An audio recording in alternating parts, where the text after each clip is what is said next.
கண்களால் நோக்கியே காமக்கணை எறிந்து உயிரோடுடல் கலக்க வரநீ விழித்தாயே கண்களால் நோக்கியே காமக்கணை எறிந்து உயிரோடுடல் கலக்க வரநீ விழித்தாயே கண்களால்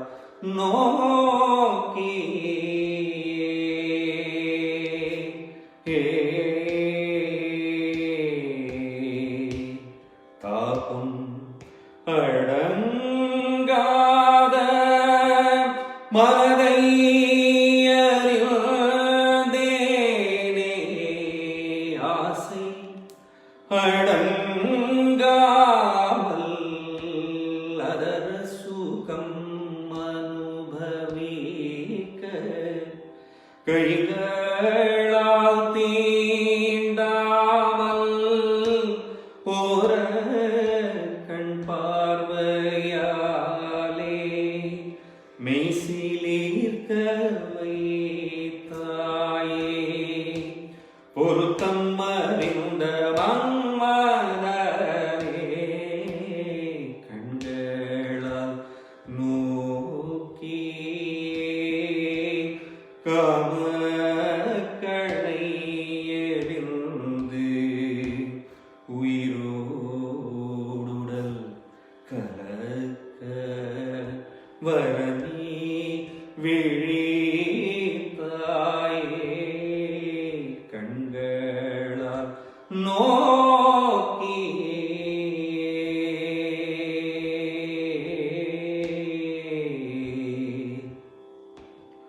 என்னாலும் என் உயிரே என் மூச்சின் சுவாசமும் நீயே நான் என்னை மறந்தே உனையன் வசம் அணைத்து பரஜன்மம் தொடர்ந்தது நம் உள்வீனை பந்தங்கள் மறுஜன்மங்களில் தொடர தினம் தோறும் காணா கண்டேன் கண்களால் நோக்கியே காமக்கணை எறிந்து உயிரோடுடல் கலக்க வரநீ விழித்தாயே கண்களால் நோக்கியே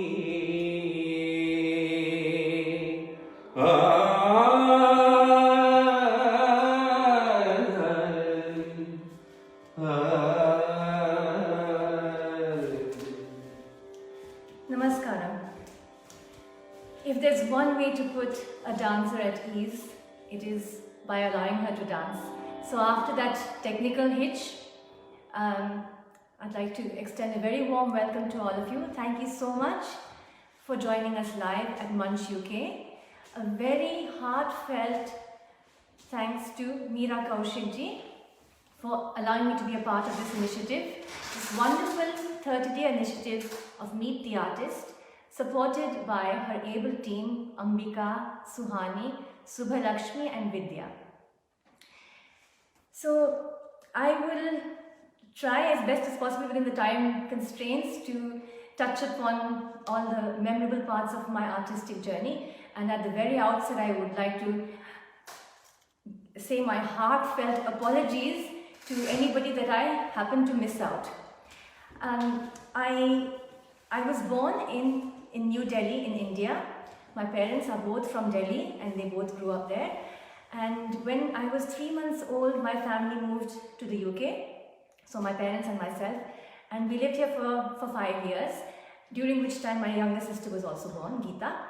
We then moved to Nigeria in West Africa, and we were there for 8 years. My father was working as an architect, and he was there for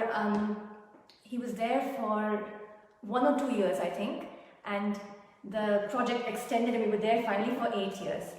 So in that time I had my very informal introduction to dance. It was mostly folk and filmy dance. Anything that anybody in the Indian community knew, they would teach to all the children there. And that was the only thing that was available there. There was no classical dance training at all in that part of the world at that time. We moved back to the UK when I was 13. And that's when I started my formal Bharatanatyam training at the Bhavan Centre in London. So quite late, but we kind of went on a fast forward journey from that point. And I trained under, I'll explain who I trained under a little bit later, but I did my Arangetram at the age of 17. And at the age of 19, I went to Chennai to study full-time with the Dhananjayans. Came back when I was 21, and when I was 21 I started my own school at the Harrow Arts Centre. This was facilitated by the Indian Association of Harrow, and in particular I'd like to mention Mr. Krishan Raleigh, who stood by me and supported me and helped me to set up my school. So at quite a young age I started that, and the next year, when I was 22, is when I launched my company and I had my first Arts Council funded tour. The year after that, when I was 23, I got married. Unfortunately, the marriage didn't work out, and 10 years and 2 children later, we separated, went our own way. And some of my very kind of memorable works that I made in that period happened between the age of 23 and 29, yes, when my first child was born. So Nikhil, my eldest child, and then Ashwini, my daughter, when in the time that they were born, I was concentrating a lot on my teaching. That time I wasn't touring, and that's the time also that I got involved with the ISTD. The ISTD, the South Asian dance faculty came into being at that time. So it was perfect timing for me, because I was childbearing, in my childbearing time, and I wasn't performing, so I was able to spend a lot of time with the launch of this new faculty. This new faculty had been created through the initiative of Academy. So I got involved in that, and I was a founder committee member, and then one from the first batch of examiners, and so that's been in my life for 21 years now, as a committee member, as an examiner. So I'm quite heavily involved in sort of syllabus writing and revision of the syllabus and creating resources, training teachers, training examiners. So these things happened at a time, they all happened in a way that I was able to take on those responsibilities because of my personal circumstances. So for a little while I was a single mother, and it was quite a difficult time kind of juggling my performance career and motherhood. And my parents were very supportive. My sister and my parents stepped in and helped me. I think that's a very important part of an artist's life, the support system they have around them. A few years later, when I remarried, Yadavan and I, we had 2 children, Pranay and Vinay, who are now 11 and almost 13. So at that time, again, we had a godsend. We had Sejana come into our lives to hold fort at home because there were 4 children and we were both touring, we were both performing. So we couldn't have done that without her. I want to now talk to you a little bit about the different people who I've trained with. So when I joined the Bhavan, that time Chitra Sundaram was the teacher there. I only was able to learn with her for a few months because she then migrated. And but she was my first teacher, and she created, like, in my mind a very strong impression of how a teacher should be. And she was very strict, and she cringes every time I tell her. The camera is tilting, can you just make it straight?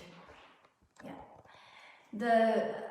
She was a very strict teacher, and like everything that she would say would be kind of laced with sarcasm. And she really does cringe when I remind her of that. But she was such a kind of inspiring teacher. She was like a diva for us. And even though I only learned with her for a few years and then she moved away, I reconnected with her several years later, and since then she's like my sounding board. Every time I have something that I want to discuss, I know I can always feel free to talk to her. After she left the Bhavan was bringing full-time teachers to take care of their classes and to launch a diploma course. And in the interim, while they were sorting that out, Pushkala Gopal had come to the country. I think she was at Middlesex University doing something, so she filled in for a little while at the Bhavan. And so I learned with her for a few months. And we formed a very special relationship which has continued throughout my life. I have, she's my troubleshooter, so every time there's a situation in my life, she's always the one who is troubleshooting for me. And even as a teenager, I mean, she became very close friends with my parents as well. As a teenager, I was really troublesome, so she would often kind of mediate between my parents and me. And she continues in that role of troubleshooting till today. So that's my relationship with her. Then Guruji came, Prakash Yadagude, he came and he became the resident teacher of the Bhavan. He's still the resident teacher there. And that opened up tremendous opportunities to me. We were just a small batch of 5 students in the class, and he was able to give us a lot of time. I did my Arangetram under him at the age of 17, so I'd only been learning for 4 years, but like I said, it was a very fast-tracked kind of 4 years up to that, at that point. And then I became his dancing partner, so I benefited a lot from that because of the performance opportunities all over the world that we did together, as well as training opportunities, because any great guru who came to the Bhavan would interact with him, and then because I was performing with him, I also was able to access that training. So with Guruji, the biggest thing I learned from him was creativity and open-mindedness. He really showed me how to appreciate beauty of movement. He was never like, this is right and that is wrong and this bani, that bani. It was whatever looks beautiful, whatever looks right on one's body. And he has a fantastic eye for what looks nice on individuals. So exposure to that open-mindedness is something which I have hugely benefited from. I think that also facilitates good choreography, if I may say so, because if you don't have kind of limitations of style or whatever, you are able to create with a lot more possibilities. So that is something, the very huge strength that I learned from Guruji. Chitra Vishveshwaran came into my life at a very impressionable age. She had visited the Bhavan and did a workshop with us there, and I remember she taught us Chinna Chinna Padam. And until then, Abhinaya for me was like a big no-no. I would do everything possible to avoid doing Abhinaya, and I would always like say, oh, can we not just learn another Tilana? So this opened up like a different experience for me learning from her, and there's no looking back after that. So she and I formed a very, very strong bond. I could feel her affection for me. I could feel such a connection with this amazing person, and the beauty of subtlety is what I learned from her. How you can say so much more with very little. That is something that I really picked up, and I've tried to include it in my abhinaya. And although I didn't go to learn from Chitraka in India, like she came to the Bhavan very often in that period, so I had so much time, learned so many margams with her. And recently in 2016, I spent some time in Chennai with her to do a research and development project. So we continue to maintain that connection. Then the Dhananjayans are, what can I say about them? They're an embodiment of dignity and grace. The two of them are the most perfect couple I think I've ever known. So with them I've learned the importance of precision of articulation. Everything that you learn, you must learn everything surrounding it: the text, the music, the rhythm, deciphering everything. It is the 2 years which I spent doing my scholarship with them were the most enriching time of my life, actually, because the intensity with which I was able to learn, I was like a sponge. I was able to soak up so much in that time. So I think I have been so fortunate in the way that these people came into my lives and shaped me to how I am now. Of course, there are other people also. Like, I learned vocal music with Shiva Shakti Shivanation, and she would sing for me and Guruji. Whenever we were performing, she would sing and do Natwangam. So we traveled the world together, all over Europe, in Australia, Singapore, Malaysia, performed everywhere together. And so she trained me first in vocal music. Then later I trained with Pushkalaka's mother, Karpagam Balasubramanian, in Chennai.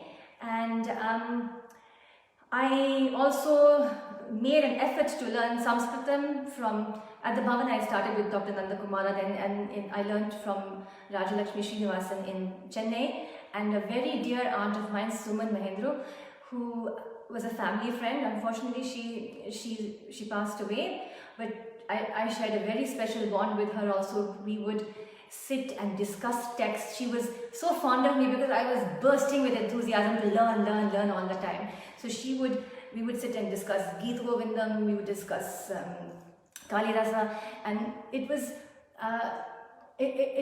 such a beautiful time for me to train with all these people and learn. And Tamil also I learned at the Bhavan first with Maitri Ganeshan, and later with Pushkalaka's mother in India, Karpagam Balasubramanian. So these are the kind of the different aspects of my training. I also trained in Natwangam with all my gurus had a share in making sure that I learned those skills as well. So now I'd like to talk about some life-changing moments in my journey. So first of all, my Arangetram, because until I did my Arangetram, I was all set to be a doctor. I was academically very kind of focused. There was never any problem with studying. I was a diligent student. I always did the work. I always did the revision. I always did well in the exams.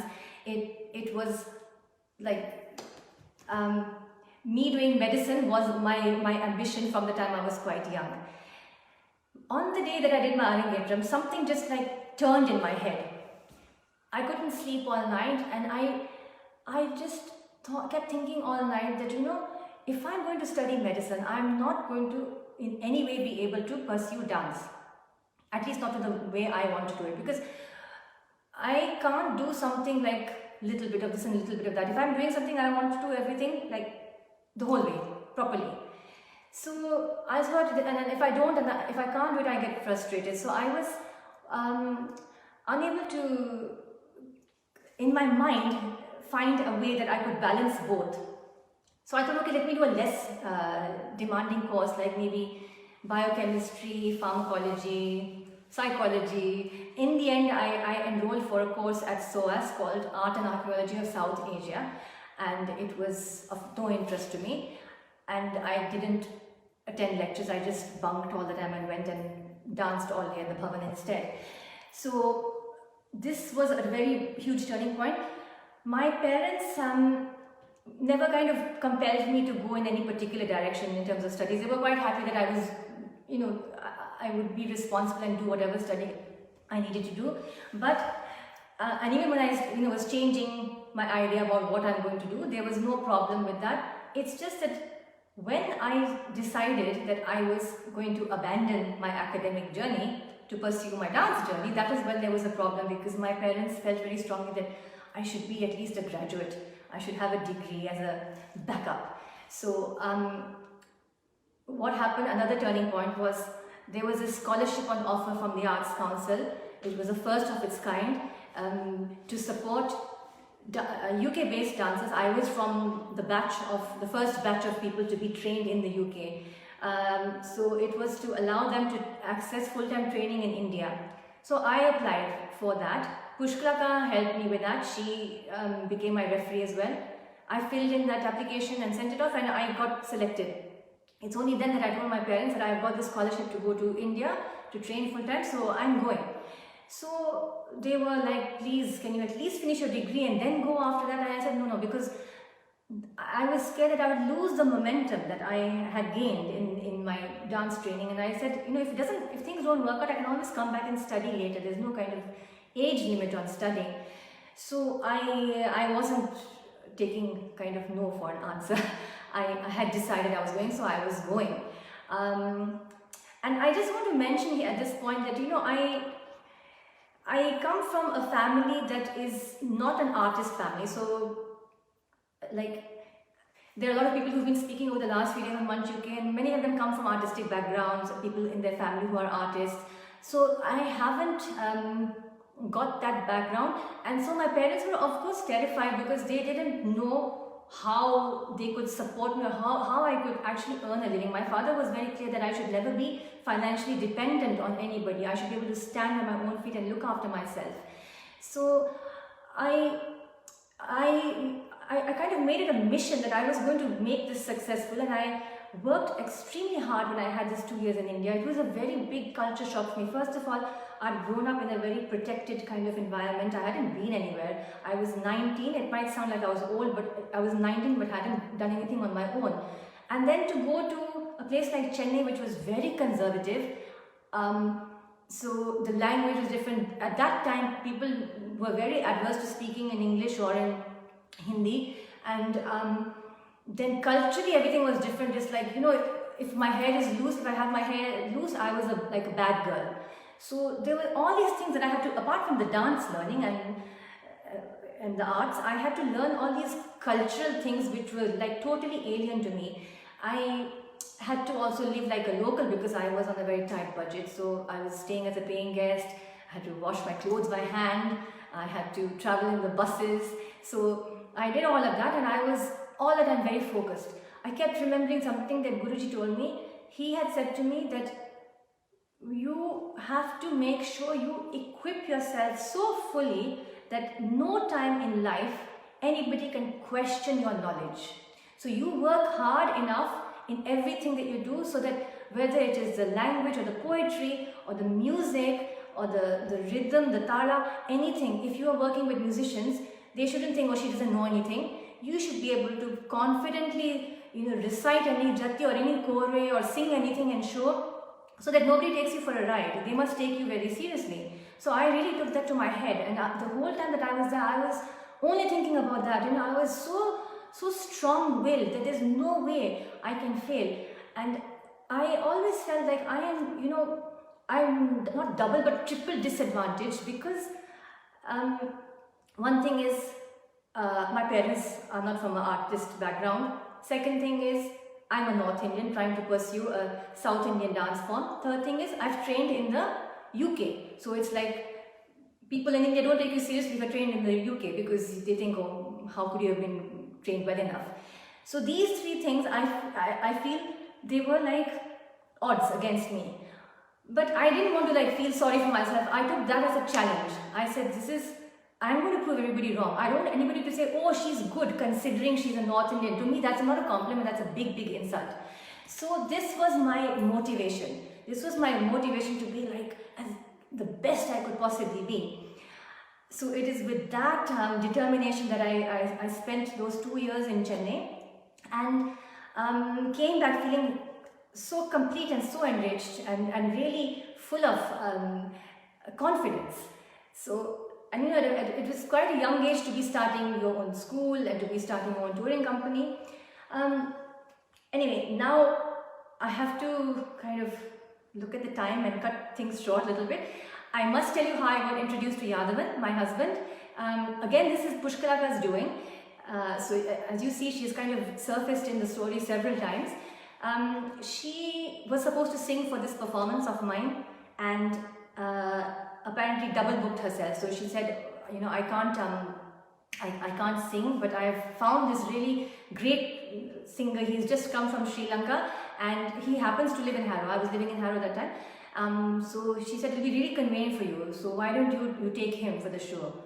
And I said, Pushkalaka, how can he be good if I've never heard of him? If I'm living in Harrow and he lives in Harrow, and if I haven't heard of him, how can he really be good? And she said, no, he's just come to the country, so nobody really knows him yet. So I've heard him singing, he's very good. If you don't like him, it's fine. I will then sort out something and I'll come and sing for you. So I said, okay. So I met Yadavan and he came to rehearsal and he watched very quietly and took the notes from me and took an audio recording and went. And it wasn't like I gave him an easy task. I was doing quite a big dance drama that time. It was Swati Tirunal's Kamala Jasya. It was a big 1-hour dance drama. So he didn't sing or say anything in the first rehearsal. Then I asked him, so like, when can you sing? When can I hear you singing? So he said he'll come the next day. So Just say whatever you yeah, please. Yeah. say whatever you can. I think I'm connected back. I'll have to move because it seems to be cutting out.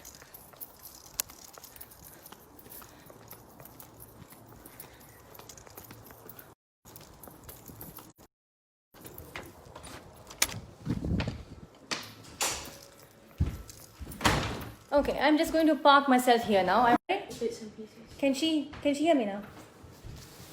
Bits and pieces.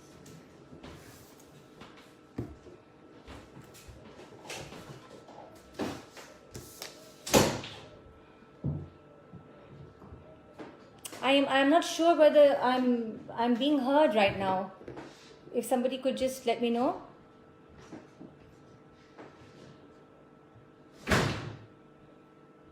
Can I just speak to Ambika?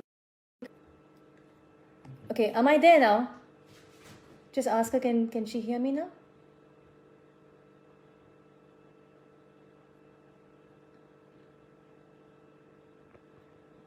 Can you hear me? Please say if you can or can't. Yeah. Yes, okay. I'm so sorry about that. I don't know what's happening. There have been some problems with the internet and Wi-Fi, and I've tried to do everything to prevent that. I think I was at that story about Yadavan and how I met him. So yes, so 2005 was the first time I commissioned him to create music for my company. Until then, he had been like he tuning different compositions and stuff, but writing from scratch his own piece of music, his own lyrics and his music, that happened in 2005. And I since then he's been composing all the music. This is something that Meera ji specifically wanted me to talk about. So the Place Prize was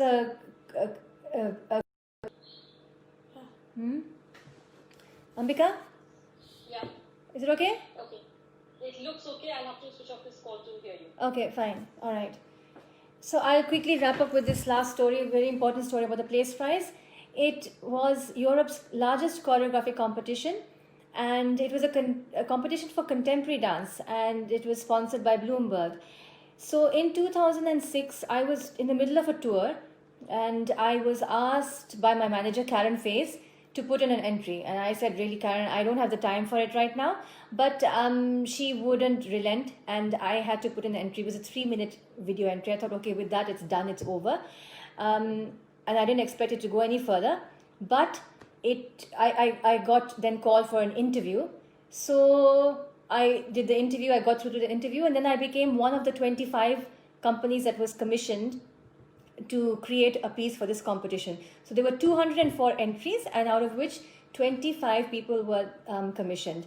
So then that was a big problem because I hadn't actually anticipated coming that far. I thought I'll get knocked out in the first round itself and I won't have to worry about it any further.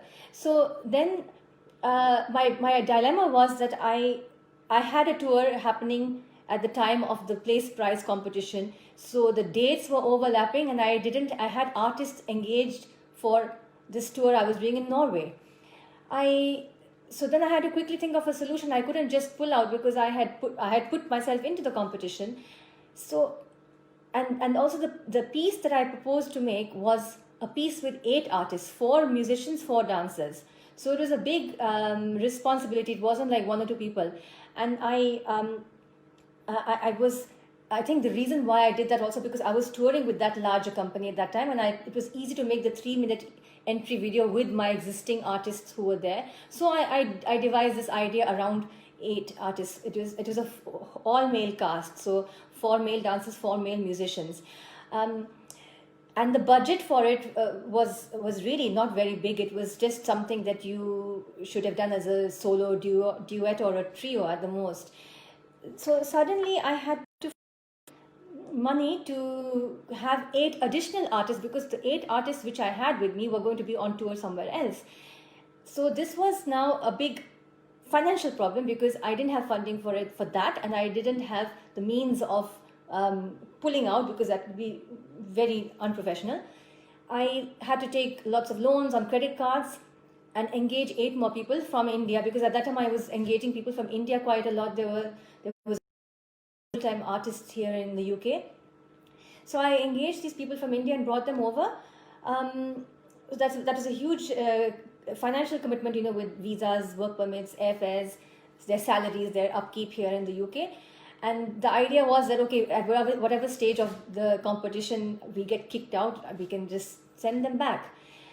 So that didn't happen because we got through to the next stage. We got through the semi-finals and we got through to the finals. And in the finals there were 5 companies who were competing each other. It was over a period of 10 nights. So when I was not expecting this to happen, when we got to the finals, by that time I was thinking, oh my God, I really have to win this now. I've come this, I have to win now. And anyway, we won.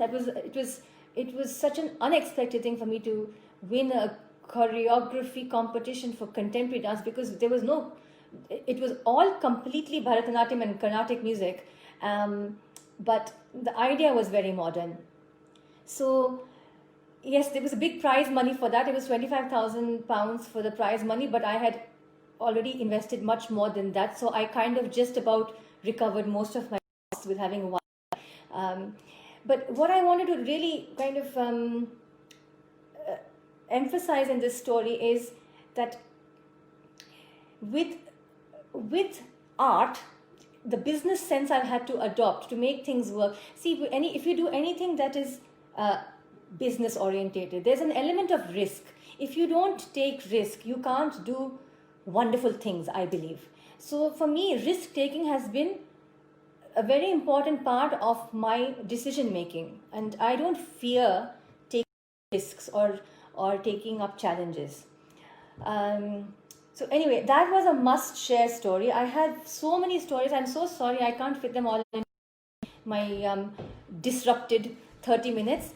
And I just would like to end by saying that there are so many amazing people I've worked with that I would like to thank for enriching me. People like I've worked with Kumini Dinlakhe, I've worked with Rajkumar Bharti, I've worked with Mevin Ku, I've worked with Shivamani, Shankar Mahadevan, I've done 2 projects and a third one in the pipeline as well.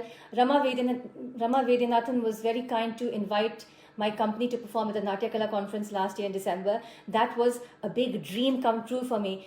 I think the first time I witnessed the December season at Natya Kala conference was in 1988. And since then, I've just been dreaming that one day somebody will invite me to perform there. And my dream came true last year. So that was another big achievement for me. can't also go without mentioning a few of my dance friends, people who I've formed very beautiful friendships with. There are three people in particular I want to mention. One is Manisha Patil, who, not Patil now, she's Manisha Bharadwaj, who we performed in Shobna Jai Singh's company together way back in 1992, it was, I think. And we've been very good friends since then. Pali Chandra, who's a Kathak dancer who used to live in the UK and has moved to Switzerland. We've worked together as well. And then there's Suraj Subramaniam, who worked with my company full time for 5 years. I think probably the hardest 5 years of his life, right, Suraj? So he's a special friend as well. These are people who I think will be in my life forever. Apart from that, lots of colleagues, lots of people who I've been working with who have inspired me and supported me and given me so much love. And I cannot go without saying how special all my students are to me, because I don't have any community that I belong to. My community, my students and their parents, their families, they are the people who make me feel valued, who are my kind of my world. So, and also within my students also, I'm sorry if I miss out anybody, but there are some that stand out, of course, the ones who are very close to me, with me for a very long time. So there's Janvi, there's Devki, Toral, Anjana, Bhakti, Seema, and of course my daughter Ashwini, amongst many others. Neetal as well has been there from my very first batch. And some of my students, they've learnt with me, then they've got their children learning from me now as well. So that's a very long relationship, and it's a very special bond. I mean, when I started my school at the age of 21, I was really not interested in teaching. I just wanted to create and perform, and I am so grateful I did it, because it's given me a whole new dimension to my life and to my work. What does that say? Sorry. Queen. Oh gosh. All right. Yadavan says I have to tell the story because there was the Diamond Jubilee celebration of the Queen. So she came to Harrow. This was in 2012. I had been commissioned by Harrow Council to create a 3-minute piece in honor of the Queen's visit. And it was a very tightly scheduled event where by the second things were happening. So even to walk from here to there, it was going to take X number of seconds. So it was such a tightly planned thing. And when and our piece was 3 minutes, when she came to watch our piece, so I had choreographed it and Yadavan had done the music, but there was a backing track because we had to be precise, exactly 3 minutes and no longer. So when we were about to start, then we played, the CD was played and it didn't work. I think I'm kind of jinxed with technical issues. So it didn't work and everybody froze. Everybody was silent, everybody froze. No, we had been already briefed before, the etiquette that had to be followed. You can't talk, you can't talk to the Queen. Only few selected people were allowed to talk to the Queen. Even that we'd been given only a few seconds you can say, and this is what you have to say. I was one of the people who was going to be allowed to speak to the Queen. So this happened, everything, nobody did anything, and then I thought we can't just stand here and not do anything and not let the poor lady know why we're just all silent. So I just forgot all etiquette. I went up and I said to her, I'm so sorry, but there seems to be a technical problem, but can you please not go? Can you please wait and see our performance? So that kind of broke the ice, and then Prince was there, so he started cracking jokes, and it became so casual. It was afterwards only we thought, oh my God, this was the Queen. We're not supposed to behave like that with the Queen, but it was fine. See, the thing was, at that point, all I could think about was, she's a guest here. She's come to watch, and we can't just leave it without her knowing what was going on. So anyway, that was one story I had to share. I had so many other stories. I've run out of time. I'm so sorry. I would love to go on and on, but I will end by inviting you to ask me any questions in the comments section below, and also to tell you that Chitra Sundaram, my first teacher, is performing, I don't know whether she's performing, but she's presenting herself on Munch UK live tomorrow at 6 p.m. same time. So please do come back and watch her. And also, you must follow Munch UK. Please do go to their page and follow them. Thank you so much. And sorry for all the hitches. I've loved being here with you. Namaste.